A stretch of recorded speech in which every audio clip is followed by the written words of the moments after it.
तो फिर दोबारा उत्तर प्रदेश का सीन, यूपी हुआ क्या, उत्तर प्रदेश में जिनने बताया उनकी मामा की लड़की के साथ ये हुआ था। तो बोलते हैं ना कि आप रोड पे टोटका रखा देख लेते हो, तो कहीं नींबू कहीं कुछ कहीं कुछ, कुछ लोग इस चीज पर बिलीव नहीं करते और कुछ लोगों से गलती हो जाती है।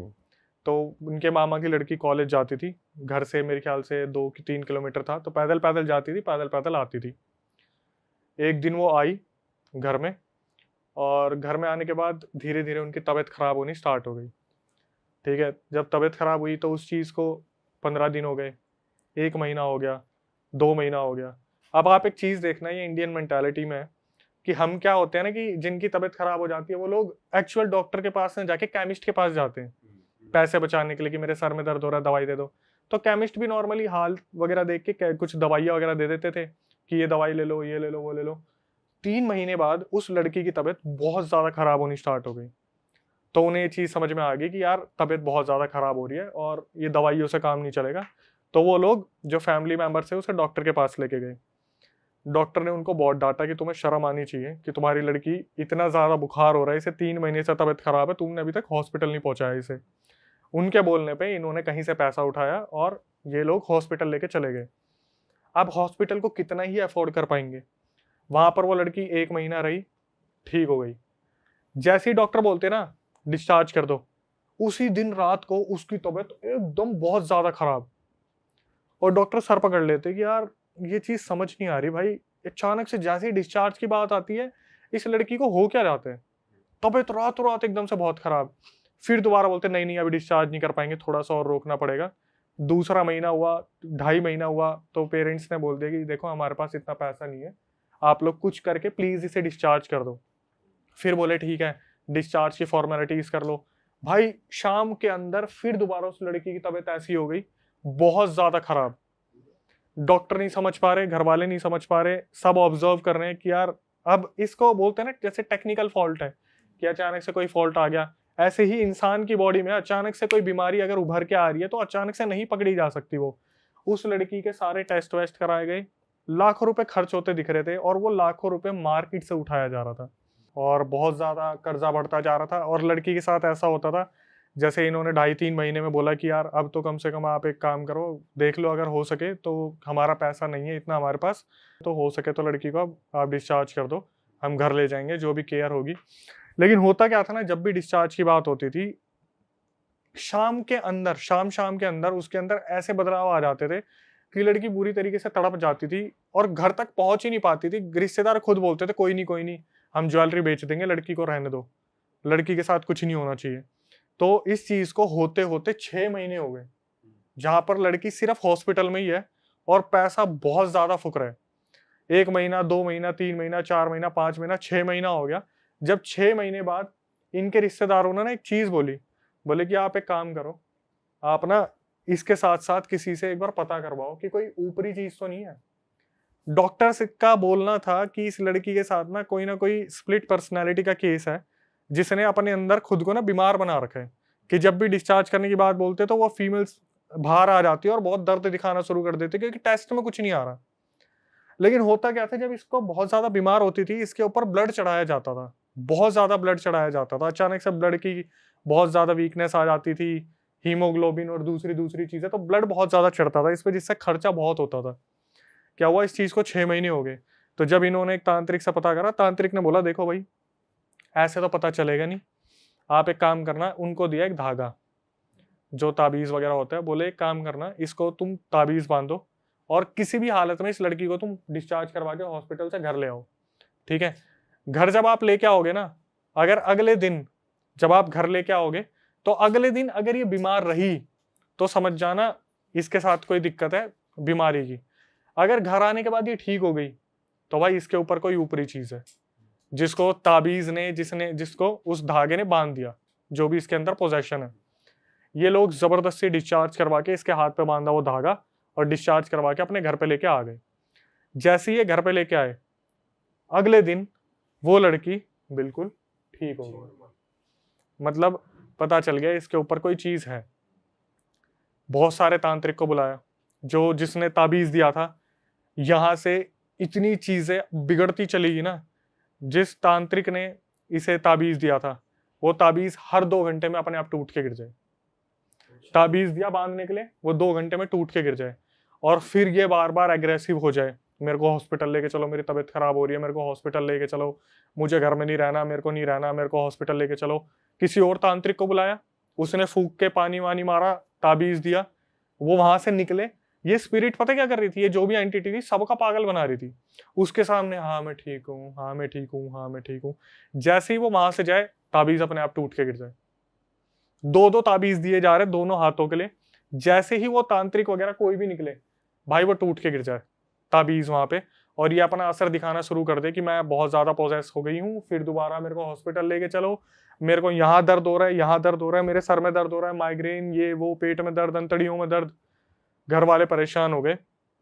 कम से कम अभी तक 20 से 25 तांत्रिक इन्होंने बदल दिए, और इस चीज को होते होते 10-15 दिन हो गए, और ये लड़की जो है बहुत ज्यादा वीक होती जा रही है। इसकी बॉडी का वेट गिरता जा रहा है, गिरता जा रहा है, गिरती जा रही है। तो अचानक से किसी ने बोला कि आप एक काम करो, किसी मौलवी को दिखाओ। कोई मौलवी है, उसका नाम बताया गया और बोला कि एक मौलवी है, उनको दिखाओ आप। उस मौलवी को बुलाया, वो मौलवी बैठा, उसने एक पानी फूका, मतलब जो पानी में फूक मारी और पानी इसके ऊपर दे के मारा, तो पहली बार वो एंटिटी सामने आ गई। तो उससे पूछा कि हाँ क्या चाहती है तू, मारेगी क्या इसे? तो वो एंटिटी बोली कि मुझे ये लड़की बहुत पसंद है, इसे मैं अपने साथ लेके जाऊंगी। बोले कि तेरी कहानी क्या है, तेरी इच्छा क्या है, तू वो बताना, इस लड़की को क्यों लेके जाएगी तू? तो उसको वो बोली कि क्या कहते हैं, मुझे बस इतना पता है, मैं इसे नहीं छोड़ने वाली, मैं तो इसे लेके जाऊंगी। तो मौलवी ने एकदम से फिर पानी फूका, दे के मारा, वो लड़की वहीं की वहीं बेहोश होगी। मौलवी बोला ऐसा है, 2 दिन का टाइम दो मुझे, मैं कुछ ना कुछ इंतजाम करता हूँ, कुछ लेके आऊंगा जिससे इस लड़की को, जो एंटिटी है, पहले तो इसे पकड़ा जाए, क्योंकि एंटिटी पकड़ में नहीं आ रही। ठीक है, ये क्या करती है, बहुत समझदार है, जब भी इसके साथ कोई ऊंच नीच होती है, लड़की का शरीर छोड़ देती है उसी टाइम पे। बांध नहीं पा रहे, क्योंकि मौलवी पहली बार आया था, बांधने की कोशिश तो क्या ही करता, पहले जानने की कोशिश करी, वो एंटिटी निकल के भाग गई। तो मौलवी बोला कि मैं आऊंगा 2 दिन बाद, तब तक इसको आप संभालो। उस लड़की के लिए पता कितने ताबीज दिए थे? 6 ताबीज दिए थे। 2 चोटी पे बांधे, एक इस हाथ पे, एक इस हाथ पे, और 2 गले के लिए। वो ताबीज ना पता कैसे टूटते थे? शाम को एक निकल गया, सुबह तक एक निकल गया, अगले दिन दोपहर तक एक निकल गया, और मौलवी को पता था ये होगा। उसकी इसीलिए 6 ताबीज दिए थे कि 6 के 6 कैसे तो रोक के रखेंगे जब तक 2 दिन निकलेंगे। 2 दिन बाद वो मौलवी आया, उसने देखा सारे ताबीज उतर चुके हैं। खुद ही तोड़ती होगी वैसे। भाई वो तोड़ती नहीं थी, उसने बताया, जो बंदा है ना, उसने बोला ये सिर्फ लेटी रहती थी और ताबीज अपने आप खुल के गिर जाते थे, और 7 गांठें भी बंदी होती थी ना, 7 की 7 गांठें अपने आप खुल जाती थी। ऐसा भी हो सकता है वो जो एंटिटी उसके अंदर है वो खुद से ही करवा रही हो, तो खुद से हो रहा होगा ना, मतलब कर तो वो बंद ही रही होगी खुद से। दीपक भाई, आप एक चीज को समझोगे, जब आपके घर में कोई होगा ना जो बहुत ज्यादा बीमार होगा, उसे कोई अकेला नहीं छोड़ता, हमेशा एक बंदा उसके पास रहता है। और ऐसा नहीं हो सकता कि कोई वॉशरूम गया वापिस आया तो 7 गांठें एकदम से खोल दी। लोग अपनी आंखों से देखते थे कि ताबीज जो बंधा हुआ है ना, वो अचानक से खुल के अपने आप गिर गया जमीन पे। जैसे मैंने बताया कि वो तोड़ के गिर दिया था, वो एक अलग सीन था। इसके हाथ में प्रॉब्लम थी कि इसके पास कहीं भी ताबीज बंध रहे थे, बालों से तो निकल जाते थे वो, कि ढीले हो गए तो छूट गए, हाथों से अपने आप निकल के गिर रहे थे। जब मौलवी वापिस आया तो मौलवी ने इससे बोला कि क्या चाहिए तेरे को, क्यों परेशान कर रखा है? पहले तो बांध दिया उसे अच्छी तरीके से, कहीं ना कहीं कुछ ना कुछ प्रोटेक्शन करी, उसे घेरा बना दिया अच्छी तरीके से, और घर वालों को समझा दिया कि बात सुनो, इस घेरे में कोई भी नहीं आएगा, अगर इस घेरे में कोई आया मैं इस लड़की को नहीं बचा पाऊंगा। ठीक है, उससे बोला तू बता तेरे को चाहिए क्या, अगर तेरे को इतनी दिक्कत है तो तू वहां जाना जिनने तेरे को परेशान करा है, किसने तेरे को, कैसे मरी तू, किसने क्या करा तेरे साथ? बोली मैं मरी नहीं हूँ, अंदर क्या एंटिटी बोल रही है मैं मरी नहीं हूँ, मुझे मारा गया और मैं बदला ले चुकी हूँ। बोले कि तो तू इस लड़की को क्यों परेशान कर रही है और तेरी कहानी क्या है? बोली कि जहां मेरा जन्म हुआ था, मैं अपने मम्मी पापा के साथ रहती थी, मेरी मम्मी को कोई डायबिटीज या किसी की डिसीज थी, मेरी मम्मी मर गई, मेरे पापा ने दूसरी शादी कर ली, मेरे पापा ने जिससे दूसरी शादी करी उसकी एक लड़की हुई, वो बड़ी हुई, तो मेरी शादी जब कराई गई ना, तो मेरी मम्मी ने जितना भी गोल्ड मेरे लिए रखा हुआ था, मेरी जहां पे शादी हुई तो वो जो सौतेली मम्मी थी उसने वो गोल्ड दहेज में नहीं दिया, अपनी बच्ची के लिए रख लिया। ठीक है, और क्या हुआ, जहां पे ये शादी होके गई थी वहां पर दहेज मांगा जाता था। शुरू में उन्होंने मुंह छुपा लिया कि नहीं नहीं बच्ची भेज दो, बस बच्ची भेज दो। बाद में क्या करा, उस लड़की को दहेज के चक्कर में जला के मार दिया। ये जो एंटिटी आ रही है खुद बता रही है सब कुछ। तो ये मौलवी बोला एक काम क्यों नहीं करती तू, अपनी ससुराल वालों को परेशान कर, तू फिर यहाँ क्यों आ रखी है। हंस के बोली कि ससुराल वालों को तो मैंने पहले ही निपटा दिया। बोले कैसे, क्या करा तूने उनके साथ। बोली कुछ नहीं, सबसे पहले मैं क्या कहते हैं अपने पति के पास गई, और उसके जो माँ बाप थे जिन्होंने मेरे को जला के मारा था, एक दिन गाड़ी में कहीं किसी काम से जा रहे थे, मैं अपने पति के अंदर आई, गाड़ी सीधा पहाड़ी से नीचे कूदवा दी, तीनों जने खत्म। फिर वो मौलवी बोला अगर ऐसा है तो भाई तू अपनी माँ से जाके करना परेशान उसे ही। बोली माँ को भी मैंने मार दिया, जो सौतेली माँ है।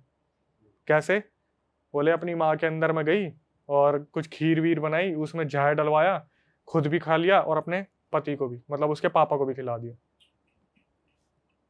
बोले अब तू क्या चाहती है, मैं तो इसे लेके जाऊंगी, इसे मैं लेके जाऊंगी, इसे नहीं छोड़ूंगी मैं। वो जो एंटिटी अब तक कम से कम नहीं तो 7-8 लोगों को निपटा चुकी थी, वो सिर्फ अपना बदला लेने के लिए। और पर इससे तो कोई रिलेशन ही नहीं है उसका। अभी निकलेगा भाई, अभी निकलेगा। हुआ क्या था, इसने बोला कि तू इसके ऊपर कैसे आई। बोली आखिरी में बचा कौन था, जो मेरे पापा की मम्मी थी वो बच गई थी, और उसका मतलब उसके दादाजी, मतलब जो लड़का था जिससे शादी, सॉरी जो इसके पापा थे उसके पापा दादा, उसको और इसकी मम्मी को मारने गई थी। अच्छा, उसकी मम्मी के अंदर घुस के उसके लड़के के पापा को तो मार दिया, लेकिन इसकी मम्मी को मरने से मोहल्ले वालों ने बचा लिया। इसके ऊपर से उतारा करवाया, और कहीं उतारा करवा के कहीं जगह फेंक दिया। वहां पे कोई मोहल्ले की लड़की गुजर रही थी वहां से, तो उसका पैर पड़ गया, ये उसके ऊपर आ गई। अब जब इसके ऊपर आई तो इसमें से जो उतारा करवाया वो किसी रोड पे फेंक दिया। वो जो रोड पे फेंका था ना, जैसे टोटके आप देखते हो, एक काला धागा था, काले धागे के अंदर ये बांध रखी थी, और वहां पर कुछ नींबू इलायची पड़े थे, वहां इस लड़की का पैर आ गया। अब मौलवी सारी कथा समझ गया कि भाई ये तो बहुत एक्सट्रीम केस है, क्योंकि इतनी सारी आत्माओं की ये बलि ले चुकी है, ये इतनी आसानी से इस लड़की को छोड़ेगी नहीं। घर वालों को बोला गया कि भाई मैं घेरा बनाऊंगा, 4 दिन तक इस घर में पूरा विधि विधान से सब कुछ होगा। इस घर से 4 दिन तक ना तो कोई अंदर आना चाहिए और ना ही कोई बाहर जाना चाहिए, ठीक है। आप लोगों को कहीं कहीं से किसी भी चीज की आवाज आ सकती है घर से बाहर बुलाने के लिए, मत जाना। अगर बाहर चले गए ना तो ये तुम्हें छोड़ेगी ना ही ये मुझे छोड़ेगी। बोलेगी तुम्हारे बोलने पे मैं ये काम करने के लिए तैयार हूं, हालांकि ये काम बहुत बहुत ही ज्यादा बड़ा है, लेकिन अगर तुम में से कोई भी घेरे के अंदर आ गया, घर के बाहर चला गया, हम सब मर जाएंगे, यहीं की यहीं मार देगी है। और वो सामने बैठ के हंस रही है आराम से कि मैं तो कैसे ना कैसे किसी को घर से बाहर निकलवा दूंगी, मैं कोई ना कोई चीज कर दूंगी। और घर वाले यही बात कर रहे कि मौलवी ये तो मतलब अगर किसने बाहर कोई हंगामा मचा दिया तो हमें बाहर तो जाना पड़ेगा, कुछ ना कुछ रिश्तेदारों के कुछ कर दिया तो जाना पड़ेगा। मौलवी को पता था ये सारे ड्रामे तो होनी है, उसने पहले ही घेरा बना के उसे कैद कर दिया था। लेकिन उस आत्मा को उसने क्या करा, उस लड़की की बॉडी से बाहर निकाल दिया, उस घर में कैद कर दिया, और जितने भी घर वाले थे सबको एक एक ताबीज दे दिया कि भाई तुम ये ताबीज मत उतारना, तुम्हें कोई दिक्कत नहीं होगी। तो मामा मामी थे और जो रिश्तेदार थे वो वहां पे थे। घर के अंदर 4 दिन तक कोई नहीं निकला। होता क्या था, जब भी पूजा पाठ या कुछ भी जो मौलवी करते थे अपनी विधि विधान में, अलग अलग आवाज आती थी। जैसे किसी की मरी हुई मम्मी, बेटा एक बार ये दरवाजा खोल दे, बेटा एक बार यहाँ से आटा ले ले, मैं लेके आई हूँ। बार बार गेट पे कोई नॉक कर रहा है कि तुम्हारा बिजली का बिल आ गया, तुम्हारा ऐसे हो गया वैसे हो गया। और मौलवी के अंदर इतना खौफ बैठा हुआ कि यार ये तो मरेंगे, मेरे को और लेके जाएंगे। जब भी कोई आवाज आती ना, एकदम से मंत्र रोक के, कोई हिलेगा नहीं, चुप, सारे यहीं रहोगे, हिलेगा नहीं कोई। बच्चा खेलता खेलता गेट की तरफ, पकड़ो उसे, पकड़ लो, इसे बाहर नहीं जाना चाहिए, क्योंकि उसके दिमाग में ये चल रहा है मैं इनको नहीं बचा रहा, मैं अपने आप को ही बचा रहा हूँ। सही बात है भाई 4 दिन तक ये पूरा चलता रहा। उसके बाद सोचो उन्होंने क्या करा, उसका उतारा कहीं और फेंकवा दिया।